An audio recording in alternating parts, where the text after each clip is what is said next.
ang status ho ngayon talaga basically po nitong Spratlys group of islands na ito, including the KIG, ang status niya ho ngayon talagang multiple claimants po ito. And that's a given now, right? And the claimants po dito, kasama na po dito ang maliban sa China, pati po ang Indonesia, di po ba?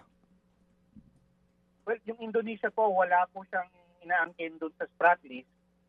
Ang matagal ng posisyon ng Indonesia ay hindi sila partido dyan. Dahil ang isla nila Natuna Island lang. Wala namang nagko-contest doon sa Natuna Island. No? Ang mga partido dyan ay ang Pilipinas, Vietnam, at China. Pagdating sa kalakihan ng mga isla, meron pong ilang portion, mas maliit na parte na kiniklaim ng Malaysia at ng Brunei. I'm sorry. Sa Brunei nga, hindi man katubigan lang. Opo. I'm sorry, Vietnam, China, and the Philippines, including Brunei? Brunei at Malaysia.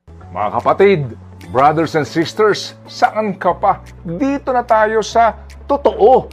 Dito na tayo sa True FM. Mga kapatid, mag-subscribe and follow po kayo sa social media accounts ng True Network PH. Yan po kami, hanapin nyo lang True Network PH, Facebook, Instagram, YouTube, TikTok, and podcast. Mapa Apple or Spotify man yan, mahahanap nyo kami. Lahat ng mga napapanood at napapakinggan nyo po sa programa, nasa social media accounts namin yan. So, paano mga kapatid? See you sa social media!